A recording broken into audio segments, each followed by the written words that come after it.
Assalamualaikum warahmatullahi wabarakatuh.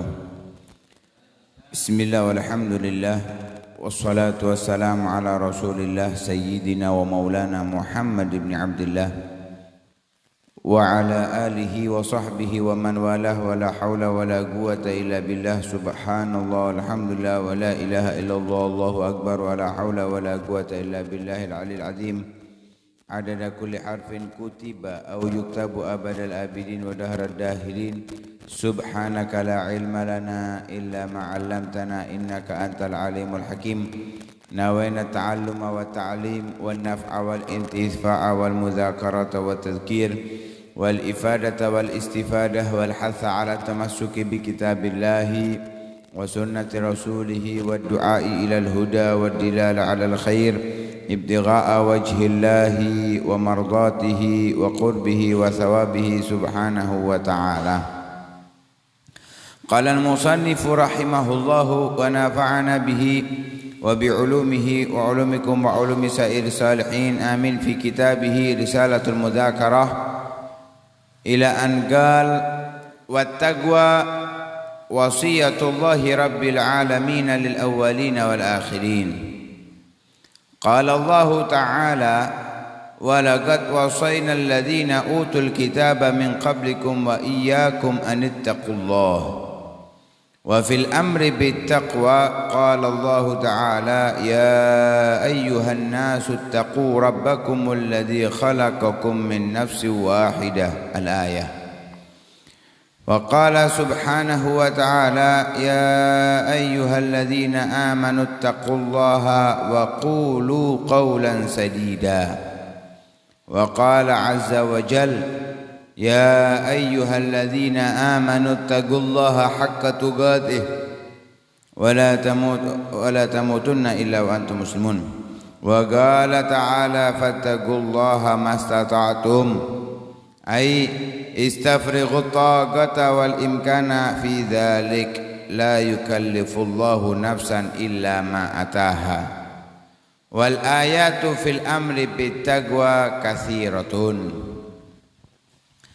Melanjutkan pembahasan dari pertemuan yang lalu, sedikit disinggung daripada apa yang akan dibahas oleh Al-Imam Abdullah bin Alawi Al-Haddad dari muqaddimahnya yang menggambarkan kepada kita bahwa taqwa kepada Allah Subhanahu wa taala itu harus dijalankan fis sirri wal alaniyah, saat di dalam hati maupun di zahir.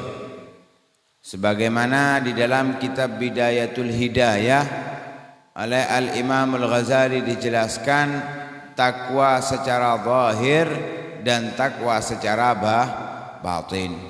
Wal ghaibi wasyahadah, saat sendiri bertakwa juga di halayak umum bertakwa kepada Allah Subhanahu wa taala. Sebagaimana juga disampaikan oleh beliau Al-Habib Abdullah bin Alawi Al-Haddad di dalam salah satu qasidahnya, alaika bitaqwallahi fis sirri wal alan wa qalbaka nadzifhu minad rijsi wad daran.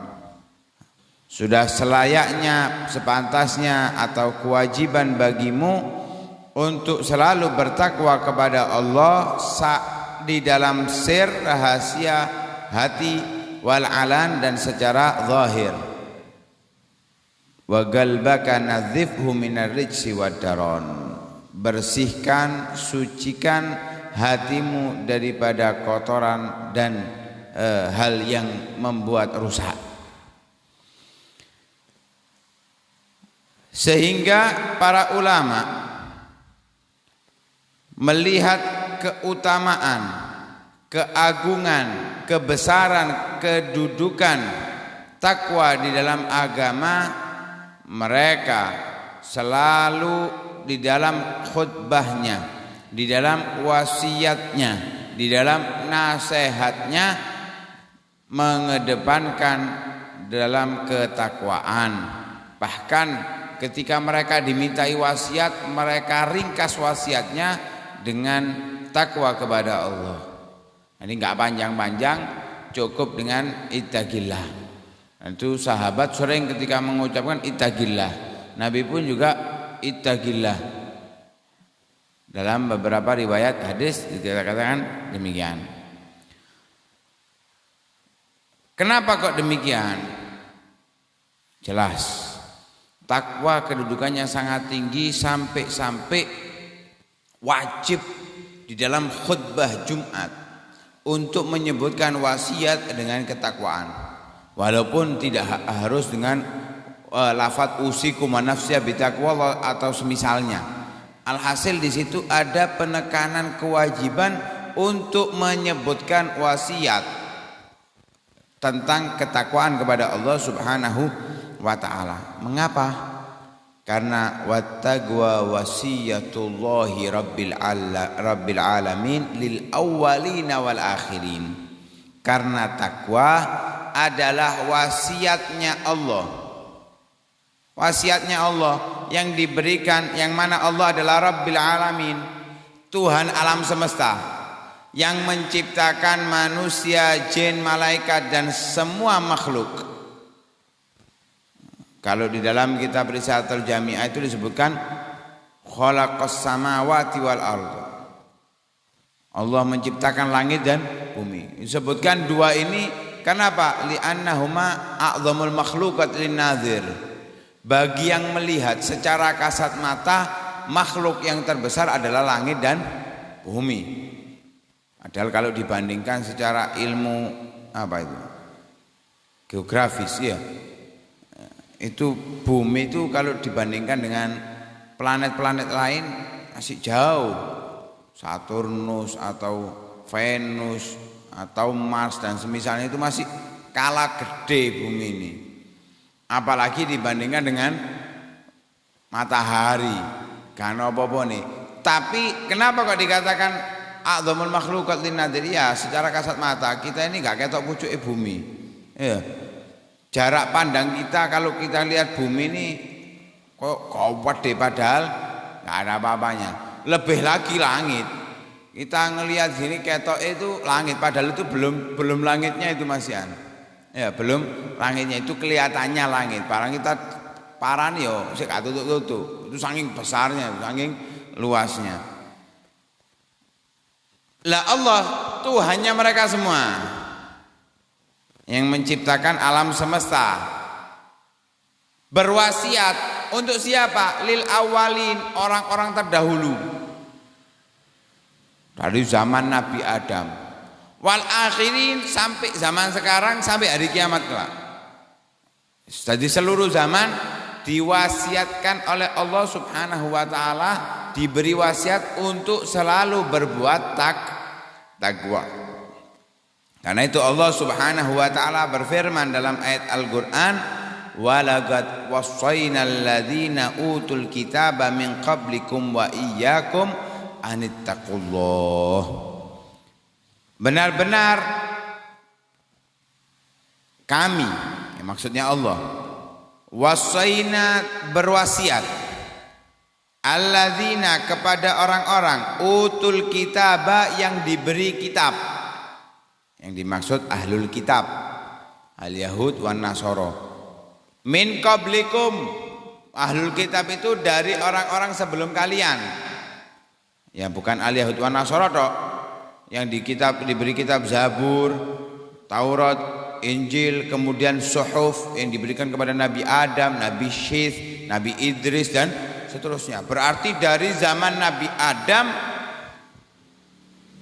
dari orang-orang yang diturunkan oleh Allah kitab kepada Nabi mereka, wa iyyakum, dan Allah wasiatkan untuk kalian, ya ahlal Quran, wahai orang-orang yang diberikan Al-Quran oleh Allah Subhanahu wa taala, wa ya ummat Muhammad, wahai umatnya Muhammad, anittaqullah. Wasiatnya Allah, wasiatku kata Allah untuk kalian semua dari orang-orang terdahulu sampai kalian wahai umat Muhammad adalah bertakwa kepada Allah.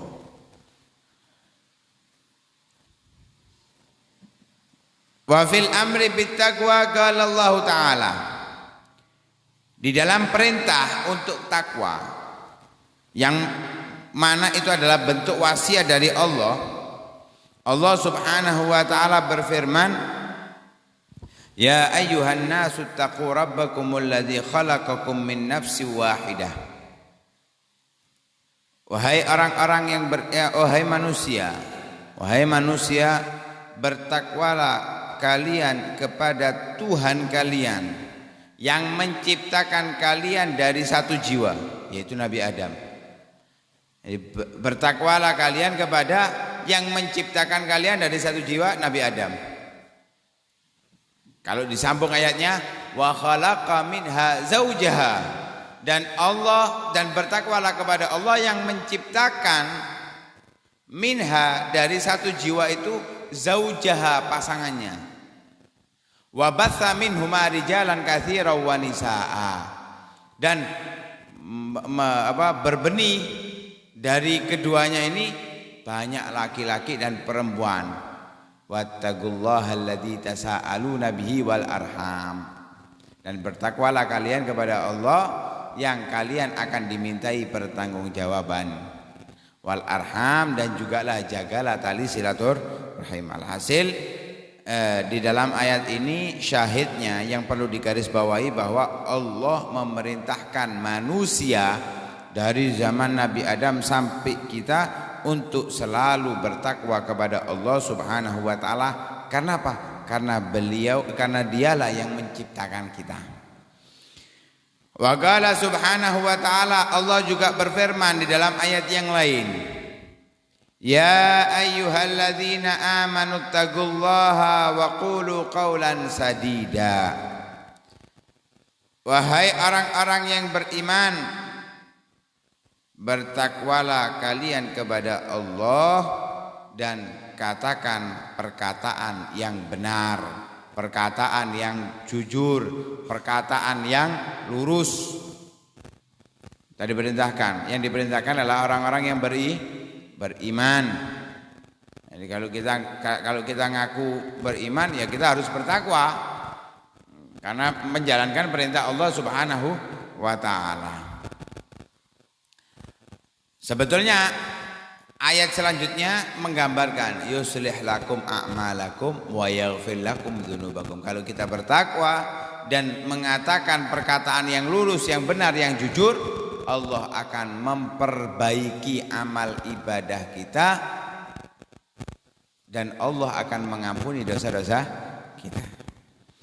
Qala azza wa jalla, Allah Subhanahu wa taala berfirman, ya ayyuhalladzina amanu taqullaha haqqa tuqatih. Wahai orang-orang yang beriman, bertakwalah kepada Allah dengan sebenar-benarnya takwa. Ketika turun ayat ini, sahabat itu tanya kepada Nabi, "Waman yutik ya Rasulullah?" Siapa yang mampu untuk bertakwa dengan sebenar-benarnya ini siapa? Nah, kalau Nabi Muhammad jelas pasti bisa. Itu malaikat ketika mereka itu berkata kepada Allah Subhanahu wa taala, meminta ampun. Kenapa? Enggak benar-benar beribadah kepada Allah Subhanahu wa taala, enggak benar-benar bertakwa. Padahal malaikat itu la ya'sunallaha ma amarahum wa yaf'aluna ma yu'marun. Enggak pernah bermaksiat kepada Allah, selalu menjalankan apa yang diperintahkan oleh Allah Subhanahu wa ta'ala. Mengatakan kita ini ma'abadna haqqa ibadatik, kita ini enggak beribadah kepadamu dengan sebenar-benarnya ibadah. Ibadah itu diantara macamnya takwa, diantara macamnya takwa. Itu abot ya, berat. Kalau diperintahkan wahai orang-orang beriman, bertakwalah kalian kepada Allah dengan sebenar-benarnya takwa. Sahabat bingung, ya siapa yang mampu wahai Rasulullah untuk menjalankan takwa dengan sebenar-benarnya? Akhirnya diturunkan oleh Allah Subhanahu wa taala ayat untuk menasakh hukum, menghapus hukumnya. Tapi ayatnya enggak dihapus oleh Allah di surat Al-Imran. Bahkan diriwayatkan di dalam surat Al-Imran tidak ada ayat yang dihapus baik hukum atau bacaan kecuali ayat ini aja. Ya ayyuhalladzina amanu taqullaha haqqa tuqatih. Hukumnya dihapus. Diganti oleh Allah fattaqullaha mastata'tum. Bertakwalah kalian kepada Allah semampu kalian. Perlu digarisbawahi. Semampu kalian. Di dalam kalimat setelahnya la yukallifullahu nafsan illa ma ataha. Allah tidak akan memaksa seseorang atau jiwa kecuali atas apa yang diberikan oleh Allah terhadapnya. Maksudnya dalam batas kemampuannya. Jadi kita diperintahkan oleh Allah bertakwa semampu kita. Apa maksudnya semampu kita? Oh, saya mampunya itu sholatnya itu mek wajib tok. Iku duduk semampu iku malas. Ya, malas. Apa maksudnya? Istafrighut taqata wal imkana fi dzalik. Jadi kemampuan kita lakukan dengan sebatas kekuatan kita. Bukan nafsu kita loh ya. Kekuatan kita, kemampuan kita sampai batas mana? Contoh. Di gambaran untuk memudahkan. Kalau kita ada lomba balap lari 100 meter ya. Kita akan mengeluarkan kemampuan kita ya. Apakah semampu sak mampu melayune gelunak-gelunak ngono? Kan enggak ya? Ngotot. Walaupun terkadang kalah sama dengan yang lainnya, disalah dengan yang lainnya, tapi dikeluarkan seluruh tenaganya.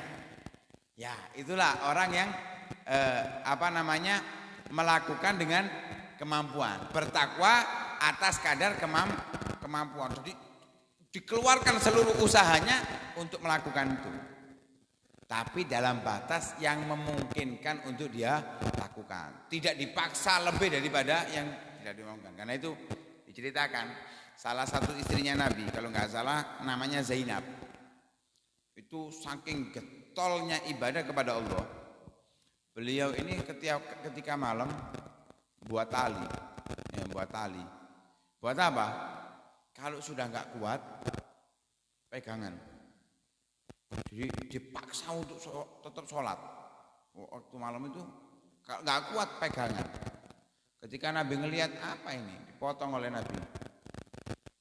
Lakukan dengan kadar, kalau nggak kuat, kita misal sholat tarawih, kan afdolnya 20 rakaat. Kok dapat 4 rakaat ngantuk, padahal bukoe titik, ya bukan bukoe akeh gitu. Nah, bukoe akeh wis sengaja ya. Bukoe wis titik, sahure titik.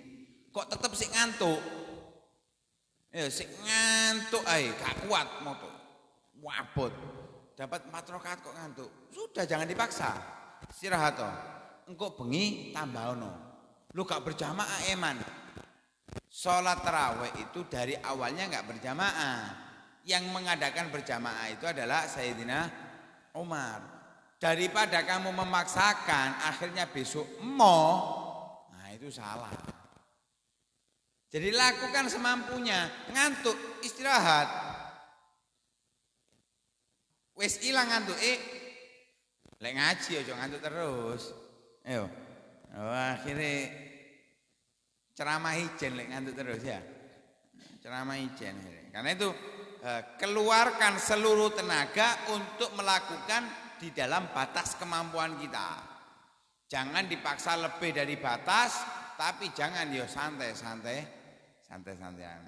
Wattaqullaha mastata'tum. Bertakwalah kalian kepada Allah dalam batas kemampuan kalian.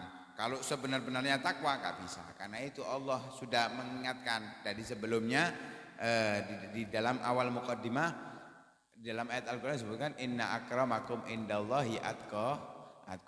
Orang itu punya batas masing-masing. Ya, orang punya batas kemampuan masing-masing. Yang paling mulia di sisi Allah yang paling bertakwa. Semuanya bertakwa. Kalau dia mengeluarkan usahanya, dia bertakwa. Tapi mana yang derajatnya paling tinggi di sisi Allah? Yang paling bertakwa. Artinya yang kemampuannya lebih daripada yang lain. Nah, kemampuan lebih itu bisa wahbi, pemberian dari Allah. Seperti apa para nabi? Para nabi itu kemampuan bertakwanya pemberian dari Allah.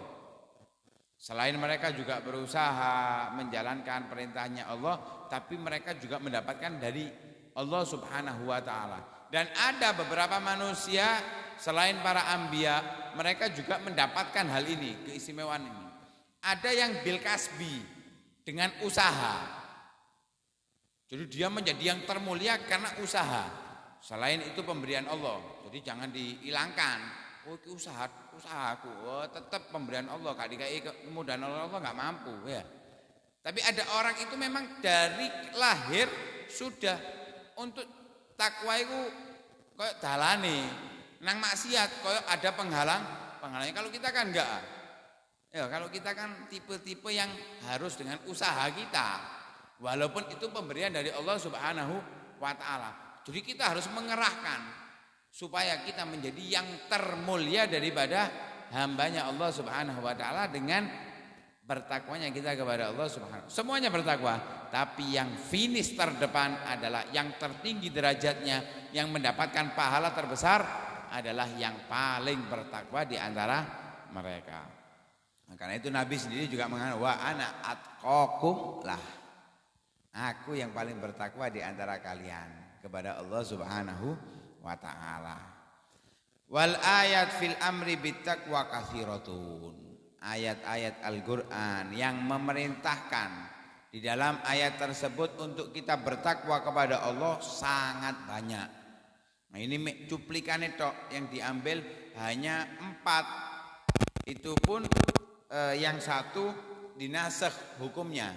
Ya, yang satu dinasakh hukumnya, disebutkan 4. Itu tentang kewajiban kita atas perintah Allah Subhanahu wa taala untuk bertakwa. Adapun keutamaannya wa qad jama'allahu lil muttaqin khairatid dunya wal akhirah. Allah Subhanahu wa taala mengumpulkan untuk orang-orang yang bertakwa. Allah memberikan kepada orang-orang yang bertakwa khairatid dunya wal akhirah.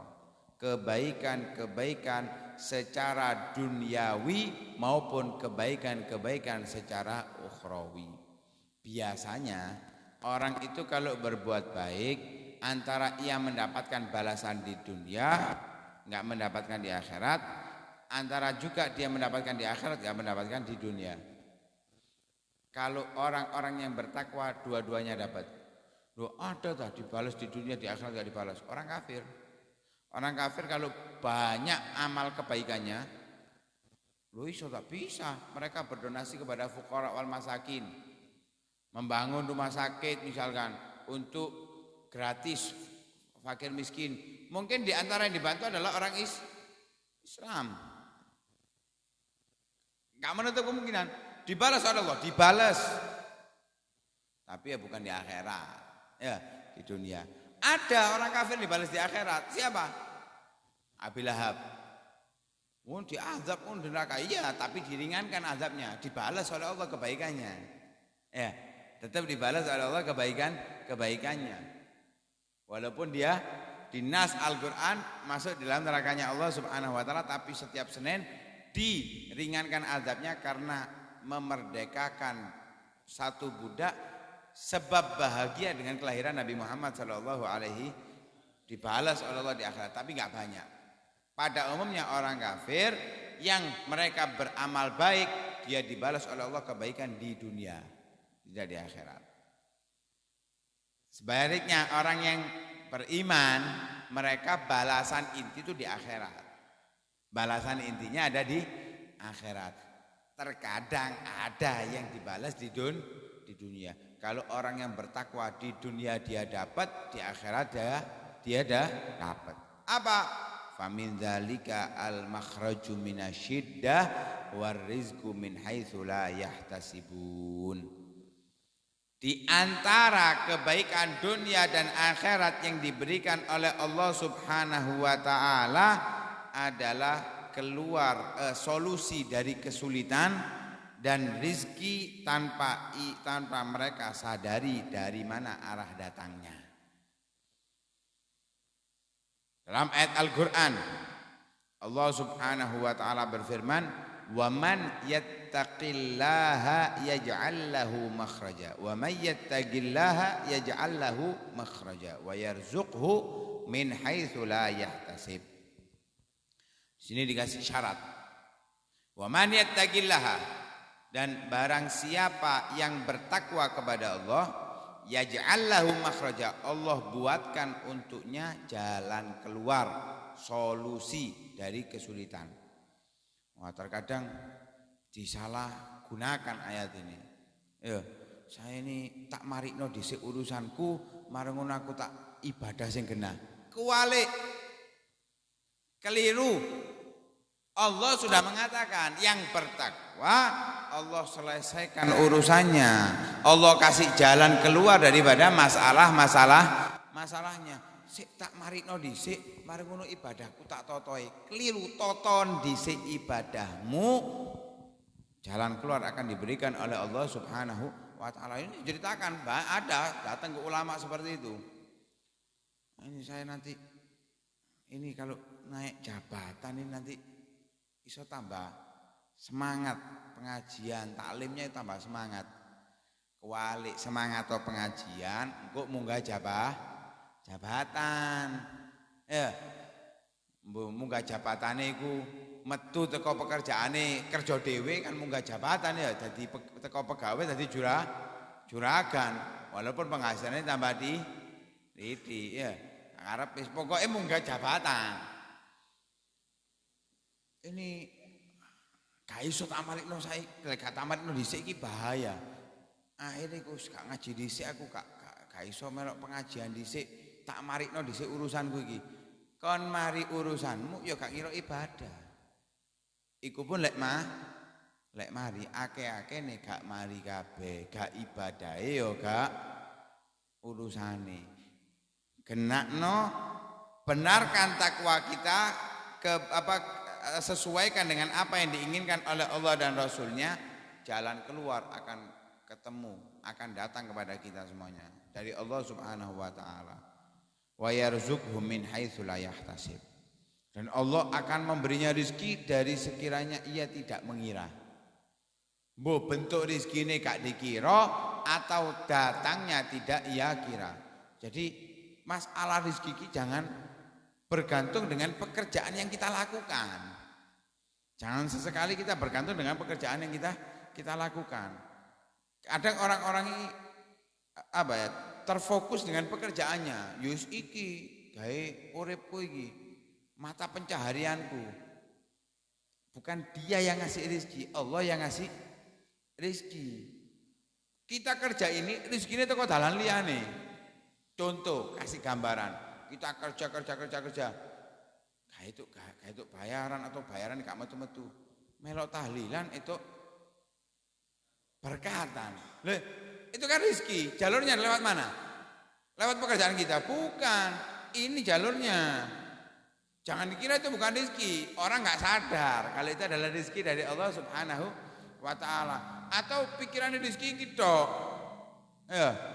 Yang dipikir rezekiku apa iki? Hah? Ayo bil fulus kula sik mulus iki. Dipikir iki tok. Padahal rezeki itu banyak macamnya. Ada hissiyah, ada yang maknawiyah, ada yang nyata. Seperti apa? Uang, ya. Juga kesehatan. Itu yang nyata, rezeki yang nyata. Sehat itu rezeki. Sampai duwe duit sak-M, tapi gak oleh mangan apa-apa. Gelem. Beras abang iki lho, beras merah, wis iku tok gak oleh gawe iwak mangane. Arep. Di rekening sampean 5M. Arep. Mending duit 20.000 mangan sakarepe iso kabeh ya, bebas. Kan gitu. Berarti kan bukan hanya uang rezeki itu. Rezeki itu mayanfa, apapun yang bisa kita manfaatkan. Sehat itu bisa kita manfaatkan. Itu rezeki dari Allah Subhanahu wa taala, itu yang nyata. Yang maknawi, ketetapan iman atau tambahnya keimanan kita, itu rezeki dari Allah. Jangan jadi pikir kita ya. Nah, kapan kita bisa mendapatkan itu? Kalau kita bertakwa kepada Allah Subhanahu wa taala. Ini dikatakan syarat. Yang bertakwa dikasih jalur keluar, diberikan rezeki oleh Allah dari segi dia tidak mengira datangnya. Berarti secara tidak langsung Allah berjanji.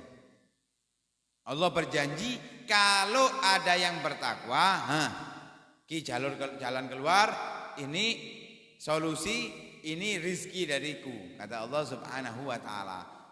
Kita ketahui innallaha la yukhliful mi'ad. Allah tidak akan mengingkari janji. Tidak akan mengingkari janji. Tidak sama dengan kita ya. Nah, kita ini ada tanda-tanda kemunafikan dalam diri kita. Ada tanda-tanda kemunafikan yang harus kita hilangkan. Karena itu harus kita bersihkan. Allah itu kalau sudah janji gak mungkin ditepati. Mosok gak percaya. Sik percayaan iku. Apa? Di tulisan banner biasa ya. Butuh dana cepat. Ayo. Percayaan karo ngono sian ya. Loh, ini Allah loh yang menciptakan kita, yang memberikan kenikmatan kita, zahir batin, yang sudah menentukan rezeki kita, berjanji. Mosok sih gak percaya ae. Mosok sih gak percaya ae. Sampean kalau ada riwayat hadis, banyak riwayat hadis menyatakan orang itu nggak akan mati kalau rezekinya gak full. Kalau rezekinya belum penuh nggak akan mati. Ngono sik kuwatir karo rezeki. Sik bingung kuwarja tok. Sampai gak ngaji-ngaji, gak golek ilmu, gak menambah ketaatan kebaikan. Ya wis pok mulai biyen koyo ngono ae. Tangi turu ya paling salat wajib, mari ngono kerja. Mulai turu. Tangi melek nglakoni kewajibane tok, mari ngono kerja. Mulai turu maneng. Paling nganggur-nganggure ku wifi-an. Ayo, cangkruk. Kloyongan. Nganggure ngono iku wis. Bukan menambah ketakwaan, bukan menambah kebaikan, ketaatan, dibuat hal-hal yang sia-sia yang tidak memberikan dampak positif dalam kehidupannya. Rugi. Nah, karena itu kesempatan buat kita untuk meningkatkan ketakwaan kita kepada Allah, meningkatkan ibadah kita kepada Allah, maka apapun masalah yang kita dapatkan, kita akan mendapatkan solusinya. Sempitnya rezeki dibuka lebar oleh Allah Subhanahu wa taala. Karena itu yang kita harapkan, mudah-mudahan Allah Subhanahu wa taala menggolongkan kita bersama orang-orang yang bertakwa, mudahkan jalan kita untuk menjalankan kebaikan, ketaatan, ibadah, dan mudah-mudahan Allah Subhanahu wa taala ambil nyawa kita dalam keadaan kita bertakwa dan beriman kepada Allah Subhanahu wa taala. Amin amin ya rabbal alamin. Wa sallallahu ala sayyidina Muhammadin wa ala alihi wasallam. Walhamdulillahi rabbil